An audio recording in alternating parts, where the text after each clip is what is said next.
బాబాసాహెబ్ అంబేద్కర్ అనేక కులాలుగా, అనేక జాతులుగా, అనేక మతాలుగా విడిపోయిన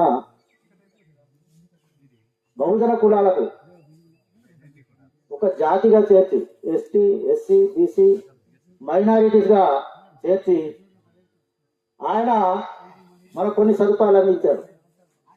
అలాగే మొట్టమొదటిగా విద్య, ఉద్యోగం, రాజకీయ సదుపాయాలు ఇవన్నీ కూడా బాబాసాహెబ్ అంబేద్కర్ మనకు రాజ్యాంగం ద్వారా ఈరోజు కల్పించారు. మరి ఆ రాజకీయ సదుపాయాలు మనకు సక్రమంగా అందుతుందా లేదా అనేది మన పూర్వీకులు, మన గిరిజన తెగలకు ఆ విషయం తెలియదు. అయితే మనకున్న శాతం ఎంతో మనకు తెలియదు, ఎస్సీలకున్న శాతం ఎంతో తెలియదు, బీసీలకున్న శాతం ఎంతో తెలియదు. ఆ శాతాన్ని చెప్పి ఎస్టీలు శాతం చెప్పి, ఎస్టీలు జనాభా చెప్పి, ఎస్సీలు జనాభా చెప్పి, బీసీలు జనాభా చెప్పి మనకు ఒక రాజకీయ ప్లాట్ఫామ్ అనేది కల్పించిన మహనీయుడు మన మాన్యవర్ కాంశీరామ్. కాబట్టి అంత గొప్ప మహనీయుడు ఆయనకు భారతదేశం నాయకులు కనుక ఈరోజు విదేశాల్లో సంపద ఉంటే ఆయనకి కనీసం ఆయన సొంత బ్యాంక్ అకౌంట్ కూడా లేని గొప్ప నాయకుడు మాన్యవర్ కాంశీరామ్. అందుకాబట్టి ఈరోజు ఆయన జయంతి జరుపుకుంటున్నాం. కాబట్టి మరి ఈ సందర్భంగా కొన్ని విషయాలు మనకు ఏం జరుగుతుంది, ఇప్పటిదాకా భారతదేశంలో 78 సంవత్సరాలు అగ్రకుల పార్టీలు పరిపాలించింది. ఆ పార్టీల పాలనలో మనకి ఏం జరిగింది, ఏం ఒరిగింది అనేది మరి చెప్పాలని ఒక కొంచెం ఎక్కువ కాదు, ఏమంటారు దానికి కట్టే కొట్టే తెచ్చే, ఈ విధంగా కొన్ని విషయాలు మనం చెప్పాలని అనుకుంటున్నాం. కాబట్టి విద్యా దాని మీద ఈరోజు మరి మీకు తెలుసు, మన కార్పొరేట్ విద్య అనేది ఉండింది. కార్పొరేట్ విద్య అంటే ఇంగ్లీష్ మీడియం చదువులు ఉండేవి. ఆ ఇంగ్లీష్ మీడియం ఇక్కడ ఇంగ్లీష్ మీడియం చదివితే కార్పొరేట్ కాలేజీలు ఉండేవి. కాలేజీల్లో చదివిన వాళ్ళు పెద్ద ఉద్యోగాలకి వెళ్ళేవారు.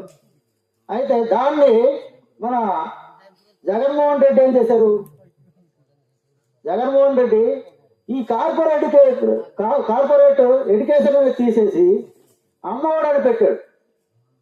విదేశీ విద్య తీసేసి, విదేశీ విద్య అంటే ఎంత ఇస్తారో తెలిసిన మనకు తెలియదు. విదేశీ విద్య ఒక విద్యార్థికి విదేశాల్లో చదవడానికి 25 లక్షలు ఇచ్చేది గవర్నమెంట్. మన మాజీ ఎమ్మెల్యే గారు, ఎక్స్ఎమ్మెల్యే రాజారావు గారు మనకు తెచ్చిన ఆ విదేశీ విద్య, కార్పొరేట్ ఎడ్యుకేషన్ అనేది మనకు ఒక మరి మామూలు హై స్కూల్లో మరి కాన్వెంట్లో చదివితే ఒక పిల్లవాడికి లక్ష సంవత్సరానికి 1 లక్ష ఇచ్చేది. అదే మరి ఈ కాలేజీలో చేస్తే 2,50,000 ఇచ్చేది. అలాగే విదేశీ విద్యకి 25 లక్షలు ఇచ్చేది. మరి అది ఇదే తీసింది.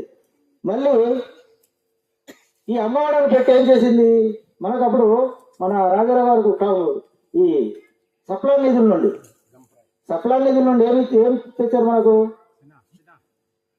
సప్లా నిధుల నుండి పిల్లలకి సబ్బులు, నూనెలు, చెప్పులు, మరి బుక్సులు ఇవన్నీ ఇవ్వడానికి సప్లా నిధుల నుండి కేటాయిస్తే మన జగన్మోహన్ రెడ్డి ఏం చేశారంటే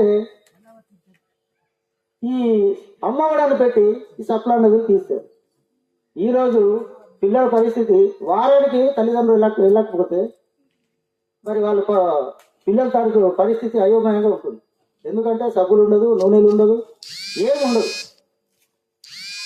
మరి ఇలాంటి పరిస్థితిలో మన విద్యా వ్యవస్థ ఉంది. అలాగే వ్యవసాయం, ఈరోజు చూడండి, వ్యవసాయంలో మీరు బాగా గమనించండి. ఈరోజు ఈ అడవి ఉంటేనే నీరు ఉంటుంది, నీరు ఉంటేనే ఊరు ఉంటుంది. మరి మనకి చట్టం ఉంటే పట్ట ఉంటుంది. చట్టం